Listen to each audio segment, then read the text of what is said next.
Okay, hello and good morning, everyone. Welcome to Easy Markets Daily Picture International with me, Darius.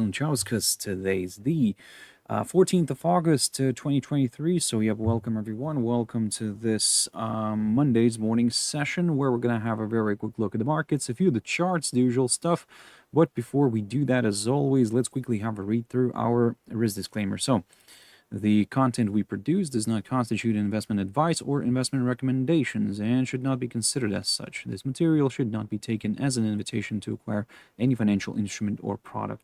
Look, I'll give you a few seconds to read the rest, and we can then continue.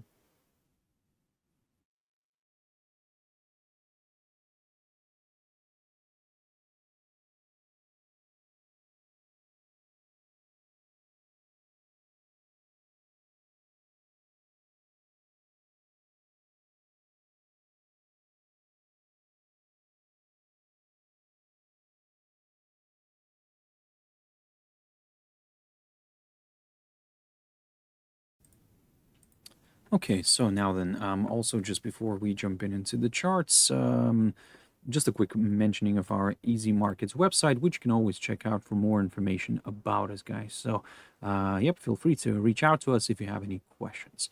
Now then, let's jump into the charts. The first one I want to pick up here is Nikkei 225, and this one is an interesting one. It finally kind of is going to be a little bit more active this week, I believe so. And the first thing what we are seeing right now is a bit of a decline here. So, okay, look, that's all okay. That's all fine. That's kind of in line with the U.S. indices as well. So just in general with the global market. But let's put it this way. For now, at this point, I'm kind of maybe cautiously leaning towards the downside. However, a lot will depend on how this week is going to go. Now, as I've mentioned already in my heading, that it's not the most exciting week ahead, but it will do. Yes, in terms of other economic data releases, like from other countries, or for example the U.S., yes, we don't have much stuff happening. We don't have like big data coming out. I think that from the US, what we can expect, I think, is mainly like the retail sales that are coming out on when was that? Tomorrow? Yes, let me just double check that for retail sales. Yeah, tomorrow. Tomorrow retail sales are coming out, US ones.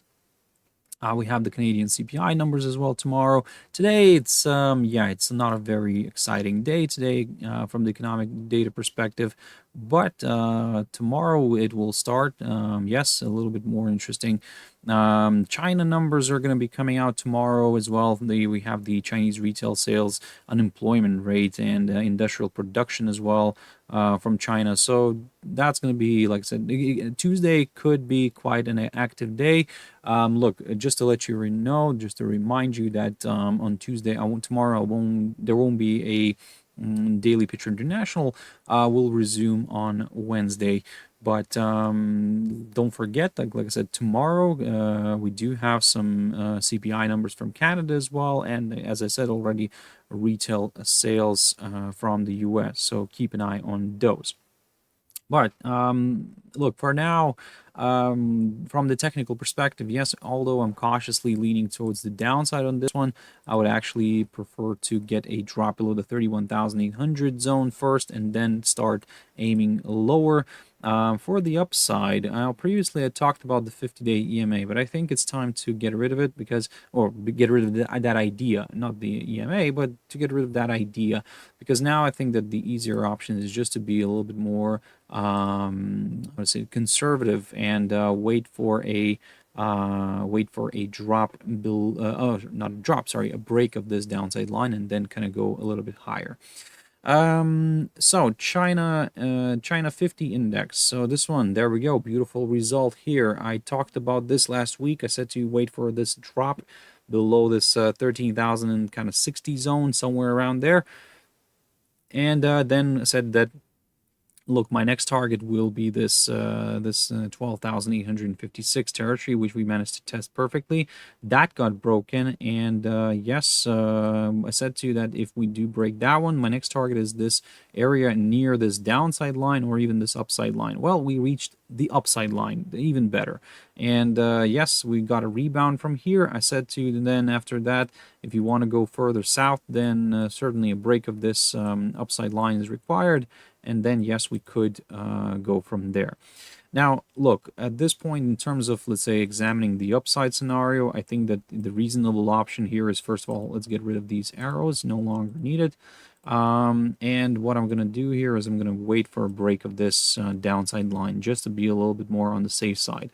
This level here, okay, look, I mean, it could still be an interesting one. Maybe just for that extra confirmation for more buyers to join in if we do push above this territory. But yeah, look, for now, long story short, I would say if we do break this downside line, then yes, potentially more buyers could join in. So just let's keep an eye on that one. ASX 200 also something that I'm going to be keeping a close eye on, because look, we are flirting with this key support zone near the 7,000 kind of 200 zone, approximately around here. I think that I had this 215 territory, which I've marked previously, but I think that it's also logical to put that 200 zone on the table as well. Let me just, very big line. Just let me adjust this very quickly. So there we go. So maybe this 7,200 zone is actually something a little bit better to watch. So let me just put it this way right here. Yep, and yes, so for now, long story short, if we want to go further south, then yes, certainly a drop below this territory would be needed, below that 7,200, and then we'll go from there. Look, we are forming a nice possible descending triangle pattern. Well, again, I would say, yeah, according to all the TA rules, these tend to break to the downside. However, as I said before, that we've seen these patterns breaking in the opposite direction. That's why kind of we need to kind of wait and see on this one. We need that confirmation break first. Yes, we're flirting with this right now, with this hurdle, with this territory. Okay, that's fine. That's absolutely good. But for the sellers, of course, but just that extra step, because again, maybe this 200-day EMA is kind of doing the good job right now and just, providing that good support. So, oh, by the way, Daredevil Dave, good morning. Good morning to you too. Good morning. I hope you had a fantastic weekend. Yes, I hope everybody else had a fantastic weekend, guys. Hope you're all feeling nice and relaxed. But look, yeah, that's basically the game plan. And if you're looking for some upside on this ASX 200, to be honest, at this point, I would rather wait for a break of this downside line. I get it; it's a little bit on the tentative side, but nevertheless, could be a nice line to consider. Oh, any other area right here? Maybe let's say you would say, okay, the 50-day EMA. If we do push back above the all of the EMAs on my daily chart here, then yes, there is potential for some upside. The only problem is that like something like this we could get again, where we could see maybe a test of like nowhere actually, and then just drift back down. So that's why for me the EMAs at this point, although I do like to look at EMAs, but at this point they're not really carrying much significance apart from maybe the 200-day EMA, but even though still, I mean, this could be easily violated. Let's jump into the Dow Jones Industrial Average. So last week we had a bit of a roller coaster ride on this one, and look, I kept this falling channel on the chart, and although it got violated a few times, as you can see here, it still kind of dictates the rules at this point for now.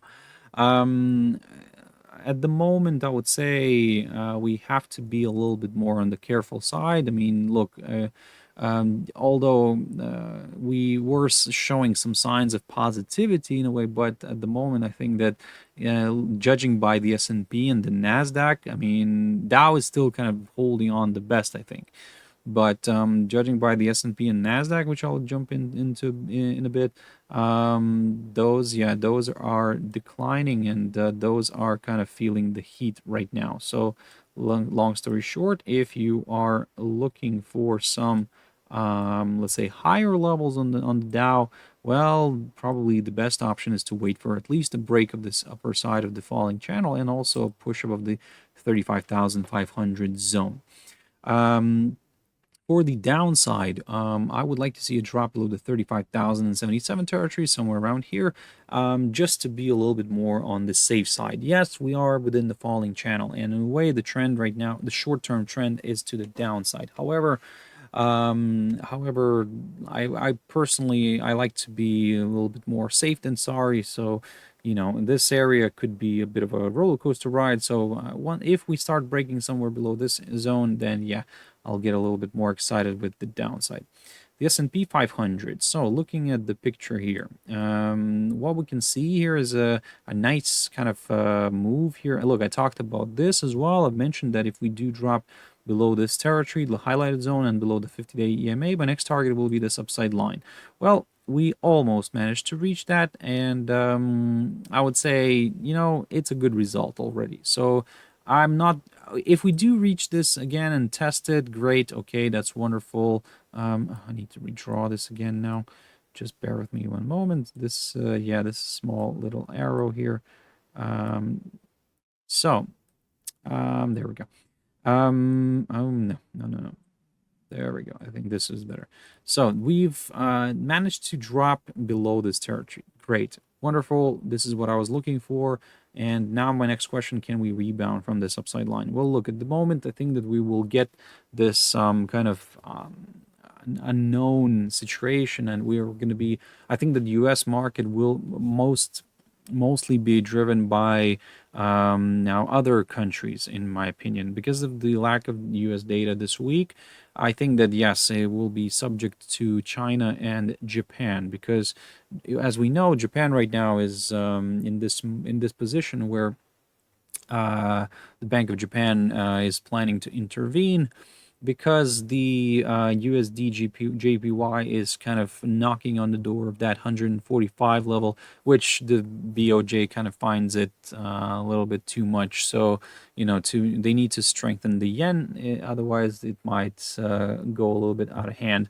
So that's where, my question lies, actually. I mean, if we will start seeing some strengthening in the yen, maybe we could see actually a bit of a decline in the stock market. So, something to consider.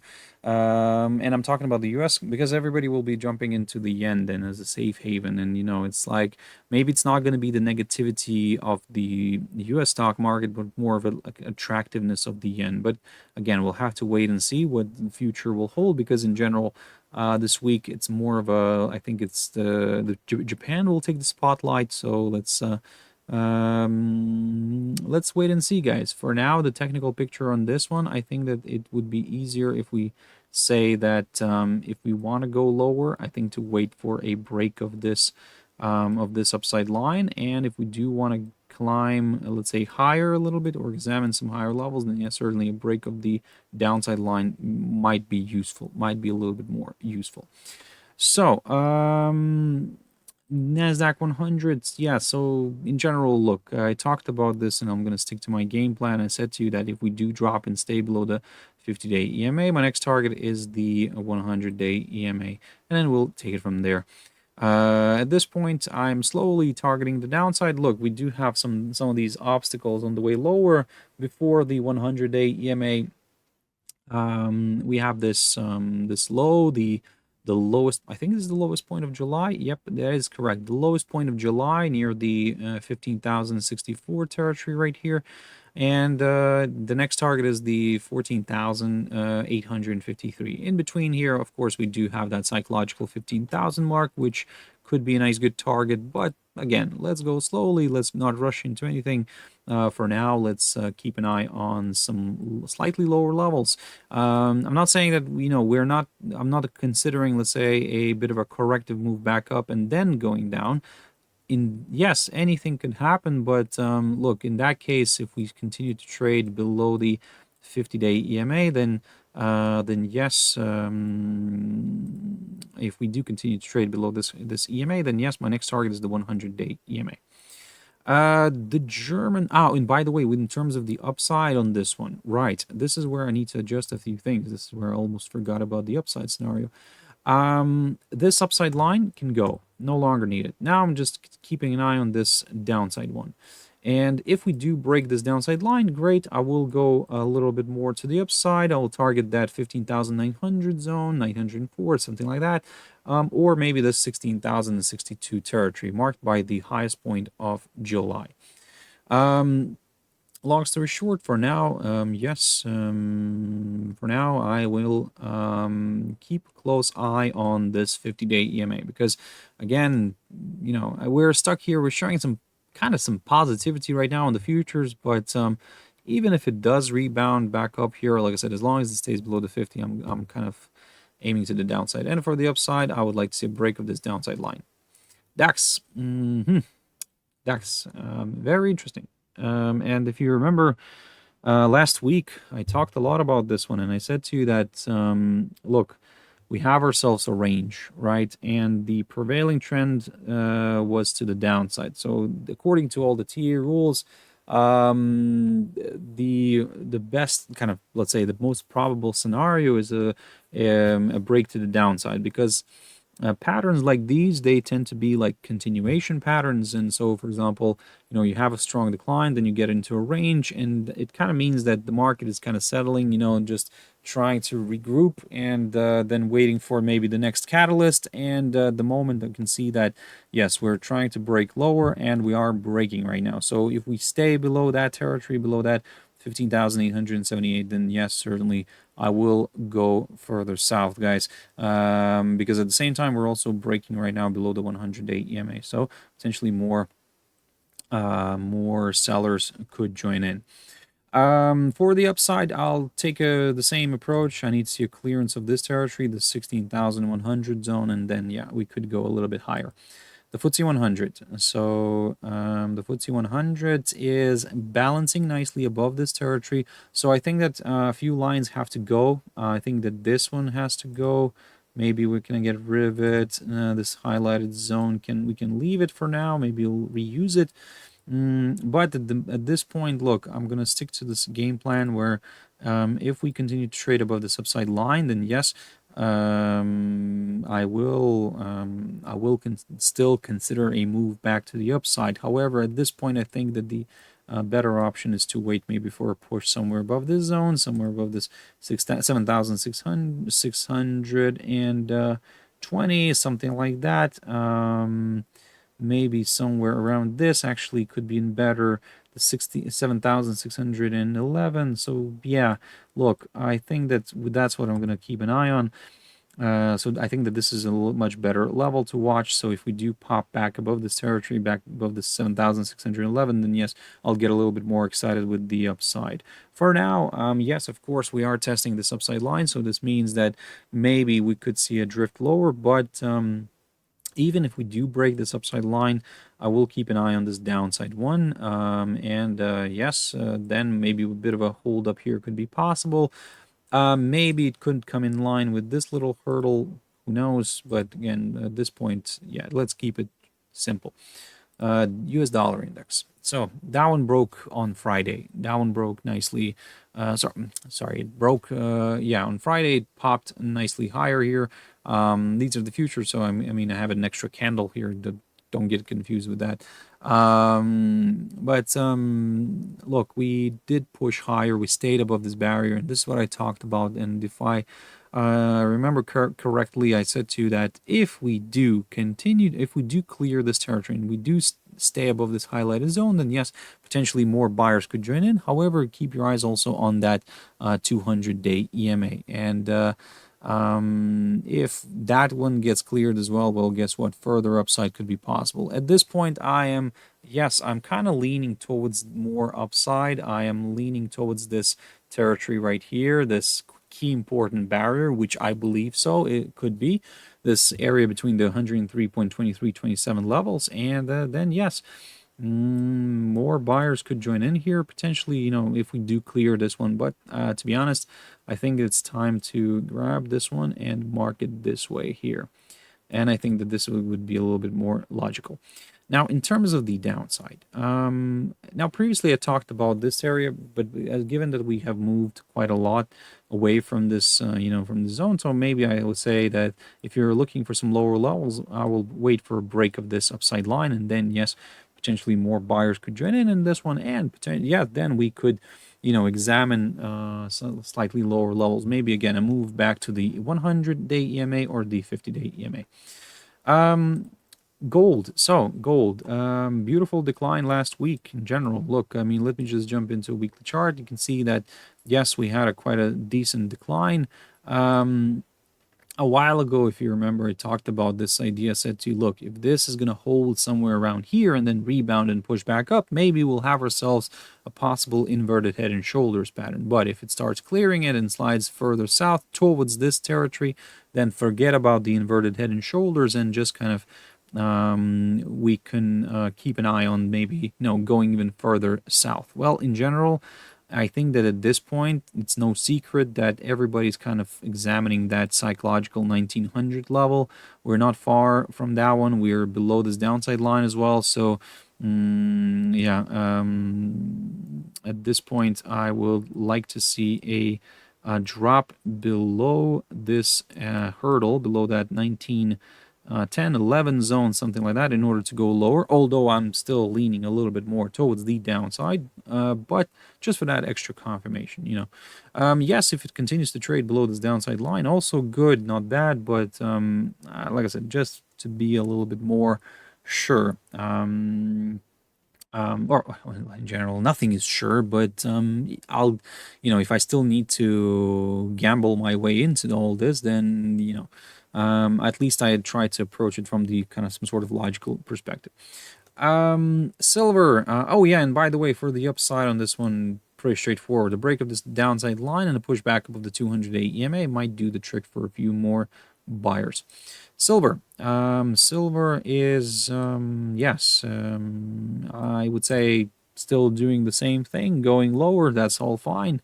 Look, I don't have much to add here on this one because I said to you before that if we do break this upside line, I will go lower, and I'm still aiming for lower levels, and I'm still aiming for that this 22.11 zone. That's my ideal scenario, but don't get me wrong, there are a bunch of other levels here that can be considered, like for example this zone, that territory right there. So yeah, just don't rush into anything. For example, right now at this point, if you want to go lower, then maybe a drop below this 22.52 territory would be ideal. This way it would confirm a forthcoming lower low and potentially attract more sellers into the game. For the upside, I don't know. Honestly, I really don't like the upside right now.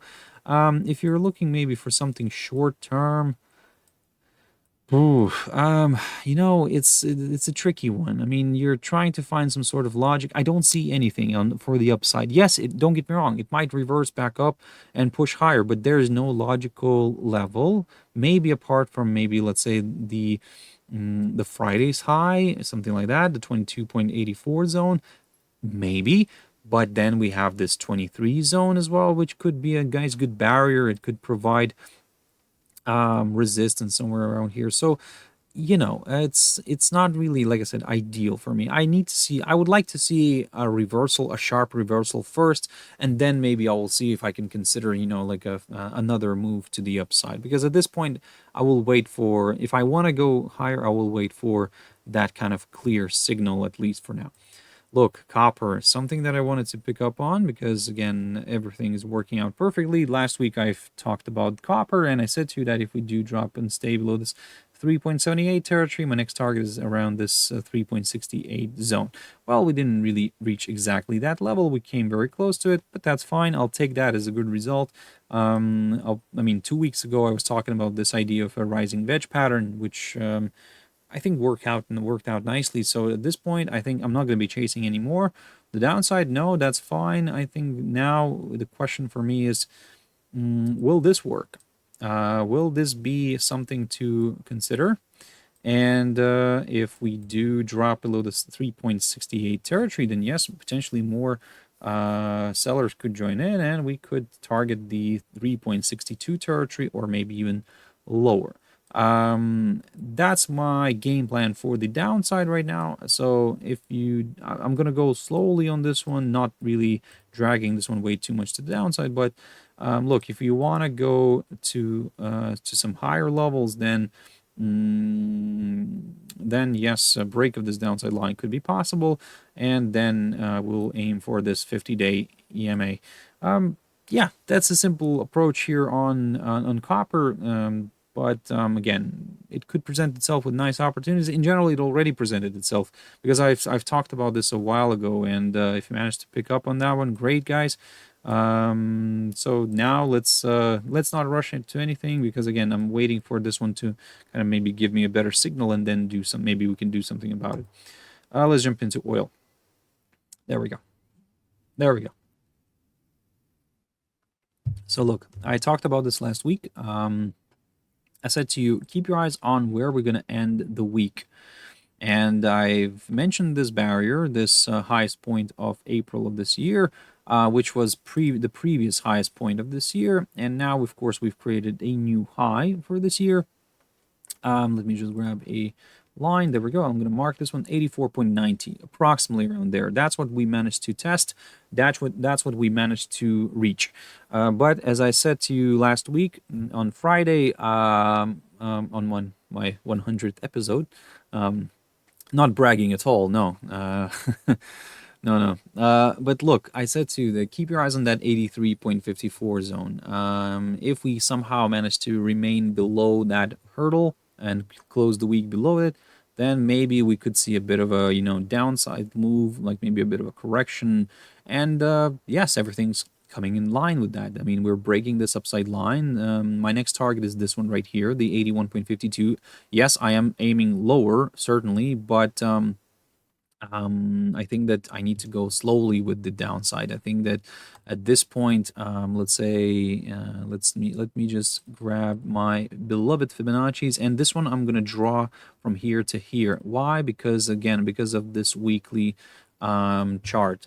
Just because, look, for like what, 7 weeks, 6 weeks in a row, we had like positive moves here, and finally the 7th week closed in kind of in a bit of a negative zone, I would say. And yes, or ish, I think it was more like a doji actually. So, and now we are breaking this upside line. So my next target is the the 81.52.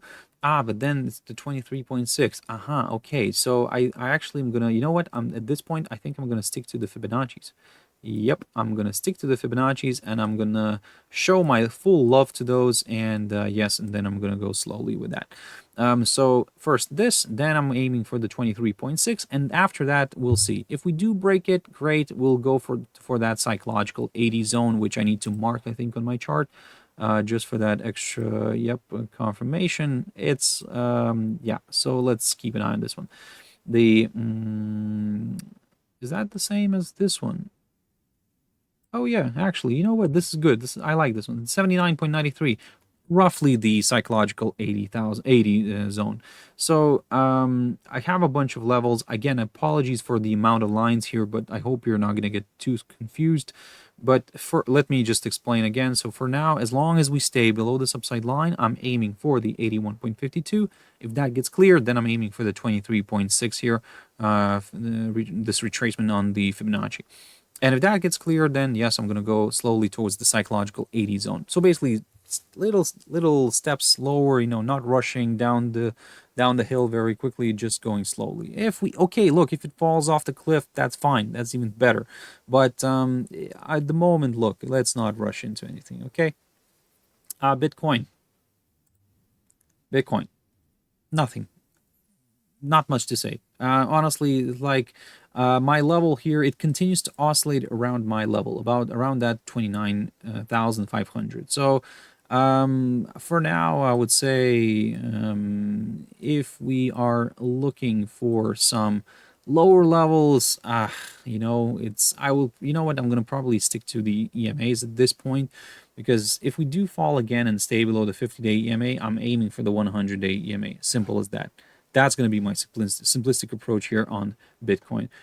For the upside, okay, if we do climb back above the 29,500 zone and stay above it, this kind of increases the chances for another push to the upside. But again, let's not rush into anything again, because we had a similar story here. We pushed higher. Look, it failed to reach my 30,410 zone and kind of drifted back to the downside. So that's why I don't want to, you know, rush into anything. I just want to keep it short and simple. You know, if we do push back, like I said, above this 29,500, I'm aiming to the upside a little bit, but I'm having a very, very tight stop loss, because again, if this reverses again to the downside, then, well, we could, you know, see the sellers picking up the pace again. Ethereum. So this one, I talked about this idea of a possible falling wedge, which kind of worked out, but then it kind of not. So look, I think that what's better here is I'll go back to my kind of daily chart here, and I think I will have to stick to my dailies. Yes, the 4-hour chart, it looked interesting, but as you can see here, the daily still the daily is the one to watch for me, at least. And you can see the logic why, because I keep on saying that, you know, yes, I do like shorter term time frames, but somehow the daily is still doing the job for me.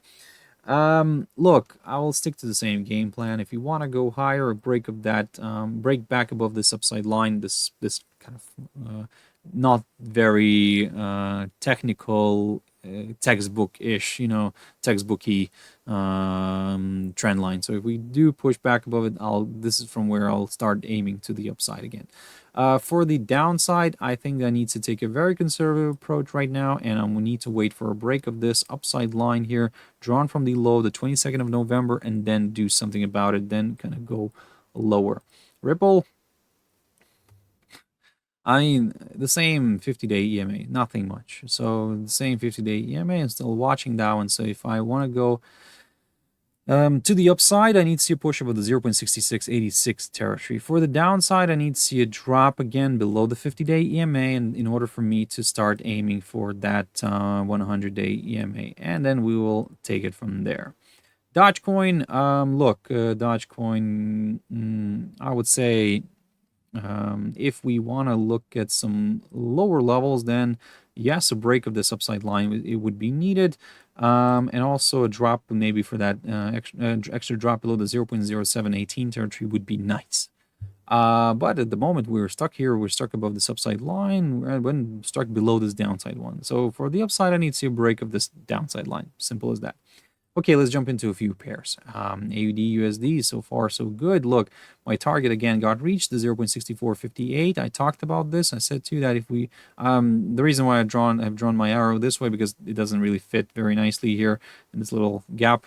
So I had to extend it a little bit, but in general, yes, great. The good result here, my target got reached. This I can proudly highlight this zone here as a potential area of support, but let's not rush into anything right now.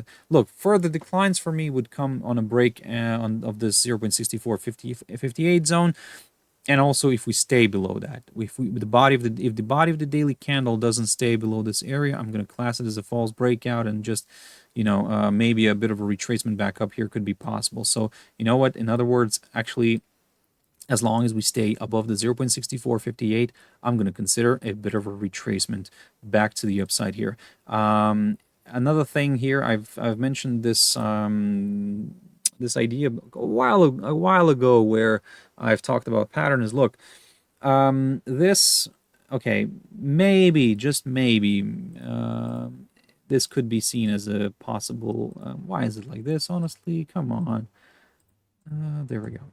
So maybe this could be seen as a possible falling wedge, which according to all the TA rules tends to, you know, break to the upside. But again, it's not ideal with a lot of false breakouts. Another thing that I've noticed that like whenever we have a strong decline like this, and then we have like a little correction, and then a gradual decline follows after, it tends to kind of actually push higher. It tends to kind of reverse to the upside, go for a bit of a retracement to the upside. But again, don't take it. There's no really logical. It's just an observation, to be honest, because I have not seen a pattern like that, like this in the textbooks. Maybe I'm wrong. Maybe there is one, but to my knowledge, I have not seen something like that. I think it's kind of more of a made up by me pattern, which I don't know. It's like I said, there might not be any logic in this, but somehow I'm seeing the tendency. So it's kind of like maybe I could explain that the down move, the downside momentum is fading away. And maybe we could see a bit of a retracement back to the upside. So and the reason the pattern, like I said, which I'm talking about is when you have like a pole. It's more almost like a flag, but it's not really an ideal flag or nor pennant. But here, for example, is like we have a strong decline, then a little correction, and then a gradual decline, not a sharp one. Then you kind of tend to get a push back up. And in general, look, it's coming nicely here to this 0.6458. I mean, we rebounded nicely, so maybe that could be the case. Well, let's wait and see. AUDJPY. AUDJPY, at the moment, I would say it's looking like a descending triangle, right? Descending triangle pattern. And also, what I'm going to say right now, due to the fact that we're going to get some sort of big news this week from Japan, maybe even the Bank of Japan, although it's not scheduled, but we do have some data coming out from Japan, so keep your economic calendars open and an eye on keep your eye on the economic calendars. So that's where it's going to be quite interesting. And also, I want to see how the sentiment will change in the market, because if we start seeing some risk off environment appearing, then yes, the stock market could go lower. AUDJPY could also go lower because everybody would be jumping into the yen. And also the fact, like I said to you earlier on today, that if the BOJ decides to intervene a little bit, well, yeah, that could strengthen maybe the yen, and everybody would be jumping into the Japanese yen. So keep your eyes on that one. So that's why at this point, I think that on AUDJPY, I will leave it and just wait for a kind of a clearance through one of the sides here of this this triangle. And yes, then yeah, all this area right here will be something of a neutral one for me. I'm just going to observe the price action. NZDUSD. So of course, NZD is something to keep an eye on, especially going into Wednesday. I'll pick up, of course, I'll be back on Wednesday. I'll pick up on this, but if some of you are already aware that we do have the RBNZ interest rate decision coming out, so that one kept interest rates. I think just let me double check. Let me confirm this. But look, before I kind of load up, kind of just a second,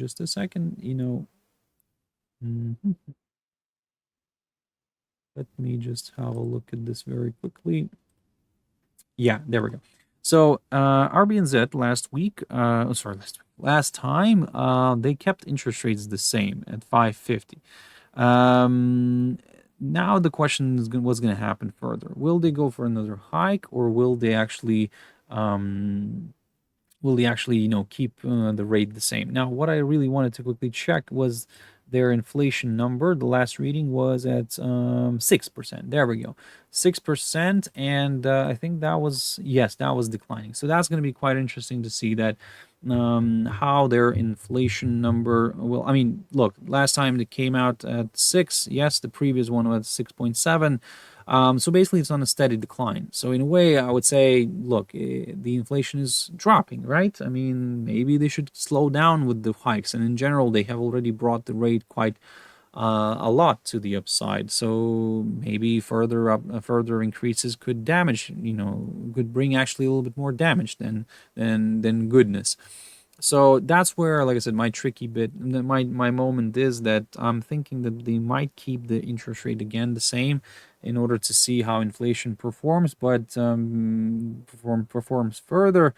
But yeah, at this point, look, I would say just coming back to, let's say, the pairs here. If you do like to trade this, then be a little bit more on the careful side. Look, for now, I mean, yes, we cleared this territory. We cleared my target, the 0.60 zone. I spoke about this. The 0.5990, I would say, even better. We cleared that one, and yeah, we're staying below it. So as long as we stay below this, I will go lower. I'll go further south.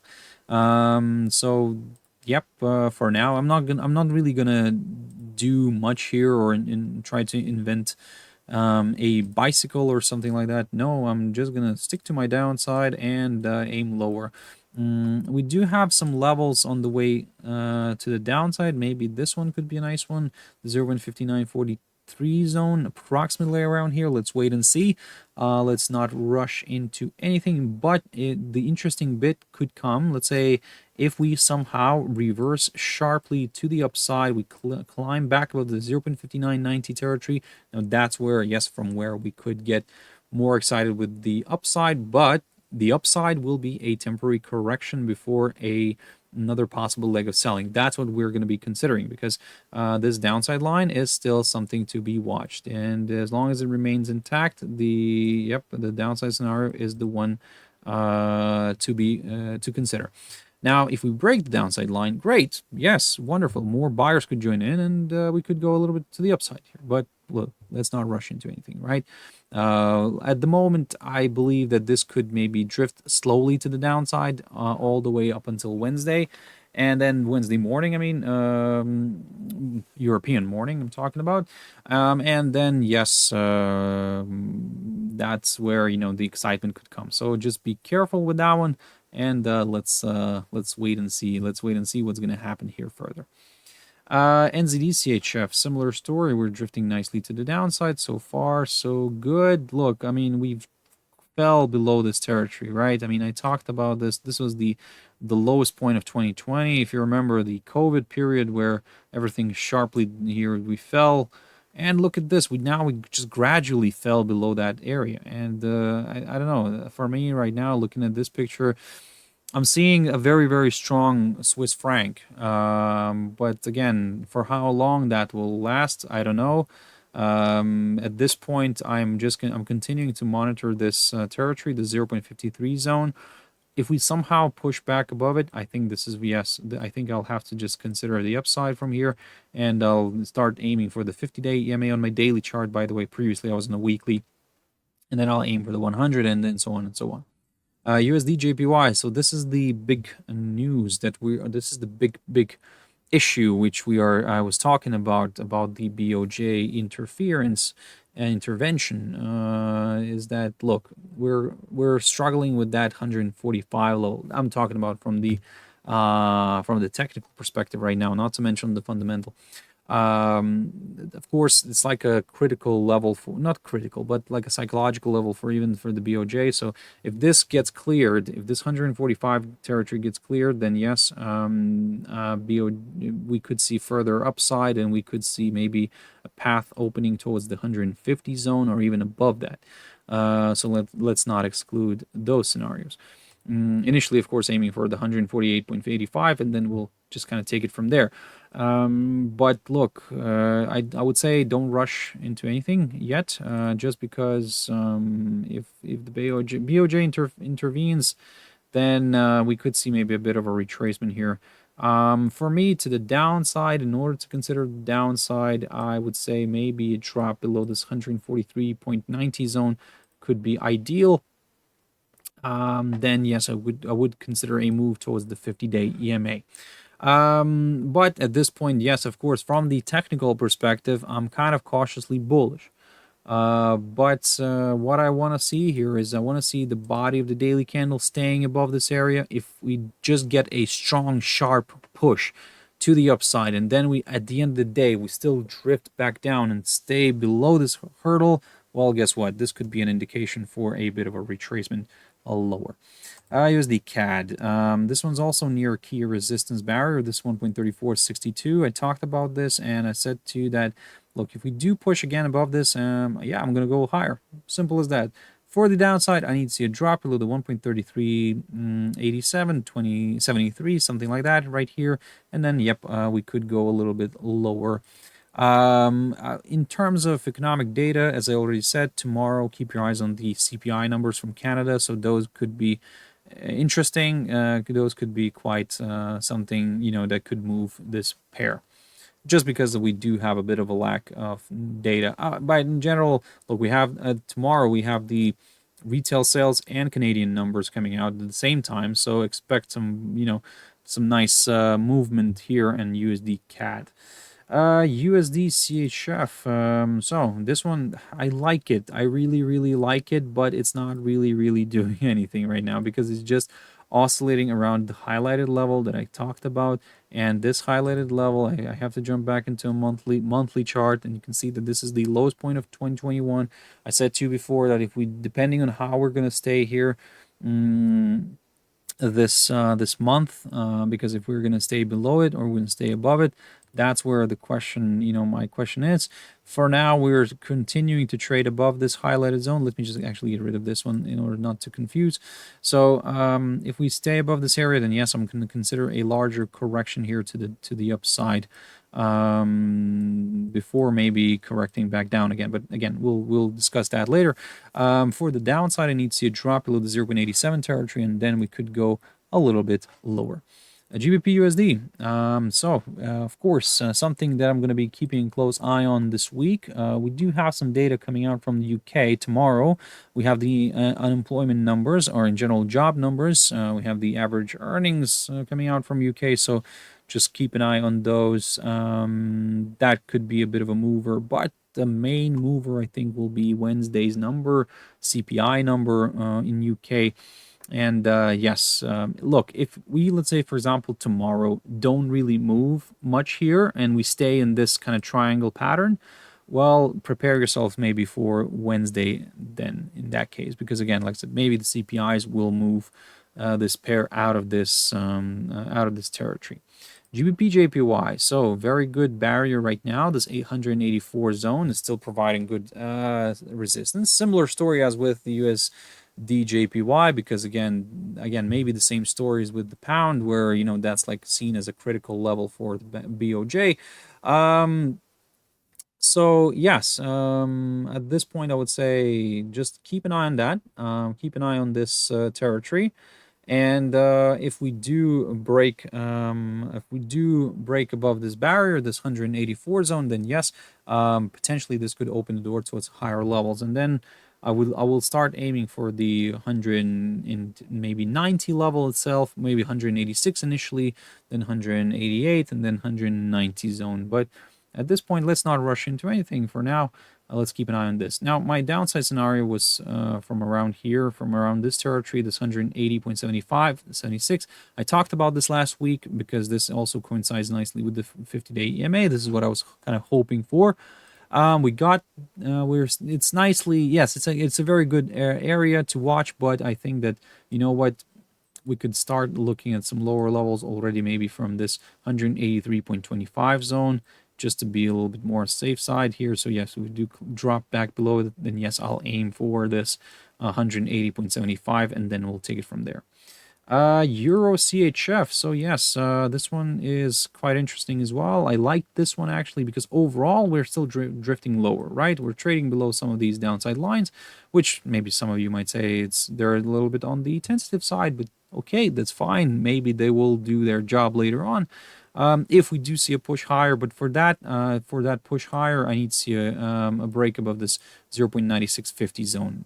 You can see that last week it again provided fantastic resistance. The 50-day EMA is also approaching this territory, so maybe all this could, you know, pile up into this one nice, beautiful breakout level. But again, in order to consider that, yes, a break still is needed, and or at least we need to see a reversal back to the upside here, closer to this barrier, and then we could, go higher. But at this point, I'm seeing some weakness. Again, I'm seeing some weakness in the euro against the Swiss franc. But I'm not saying that, it's something that could, maybe roll over heavily here. And look, it can, but I'm actually rather wait for these moves, wait for a breakout. So if let's say if I'm looking for some lower levels, then a drop below the 0.9561 territory here would be needed. From the shorter term perspective, if let's say you're looking at something like a shorter time frame, then drop below the 0.9585 territory here could be good, and then we could go slowly to the downside. Javan Keep Korir 76. Javan Keep Korir. I hope I pronounced it correctly. Which time frame are you using? So I've already mentioned this in the webinar today. So I'm using dailies mainly. I do look at the short term, like 4 hour, 1 hour, 30 minutes. Actually, I look at them all the way to the 1 minute time frame. The only thing is that when analyzing the market, when I'm analyzing here and during the webinar, I'm actually looking at the dailies only, mainly, and sometimes weekly and monthly, because I try to get the bigger picture. I'm not here to kind of tell you exactly where to enter or something like that. No, because again, you have your own heads on your shoulder, and you can do also your own analysis as well. You're probably watching me just to see, like, okay, let's see what this guy says, right? And okay, maybe you're not going to agree with my analysis. That's fine. There are some other schools of thought as well. I'm just telling you from my perspective. I mean, from kind of my experience, and I'm sharing that with you. So, like I said, it's all fine. Like I said, man, that's why the reason why I don't like to pick up on shorter time frames on the webinar. Personally, I do use those, but let's say to maybe just to kind of see where I can enter maybe during the day or something like that. But overall, I like to know the direction where it's going, like, or let's say what's the bigger picture, what's the current structure, is it actually a downtrend or is it an uptrend, are we ranging, or what's happening, and to be honest, daily time frames do work better for me. So for example, in this case, EURCHF is approaching, this key support zone right here. Let's see if this is near the 0.9585, and if that gets cleared, well, basically we could, just kind of aims lower here. We could aim for this territory, the 0.9561, 62, something like that, or maybe actually let's mark it around here somewhere, the 60 zone, 0.9560, and if that gets cleared, well, guess what? Further declines here towards the 0.9525 territory could be possible, which, by the way, has been quite an interesting level so far. And finally, EURUSD, just before I run out of time. So yes, I talked about this as well. I talked about range. This range you can see clearly here, and yes, so far so good.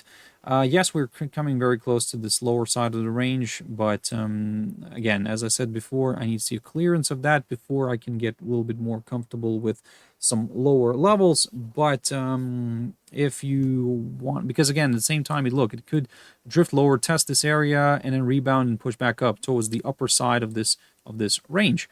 And then, of course, yes, we'll have to be very careful. We'll have to be cautious. If you're looking then for some higher levels within the range, then a push above the 50-day EMA might do the trick for a few more buyers. However, still, we will have to remain a little bit on the careful side. At this point, I'm cautiously bearish, of course. Why? Because we're currently near the 100-day EMA, and we're near the lower side of this potential range idea. Now, will we get that break? Let's wait and see. Again, I need to see not only a false breakout, but I need to see the body of the daily candle staying below it. So that's why I'll take a bit of a careful approach for now. I'm just going to continue observing the price action, and then, yeah, we'll take it from there. So, guys, that's it. That's it for this session. I'll have to wrap it up here. Just to let you know that tomorrow there won't be any Daily Pitch International. I'll resume on Wednesday, so Wednesday morning. So we'll catch up then. More data is coming out on Wednesday, so be careful, especially all you NZD traders, yes, keep your eyes on all the NZD pairs. And yeah, I hope you'll have a fantastic trading day today, guys. Don't forget that today may be not the most exciting day in terms of economic data, but tomorrow is. And then, yes, of course, Wednesday will be an interesting one as well. So, but more on that on Wednesday morning. So for now, I hope you have a fantastic trading day, guys. Stay safe, have your stop losses in place, risk only what you can afford to lose, and everything will be fine. Thank you very much, and bye-bye.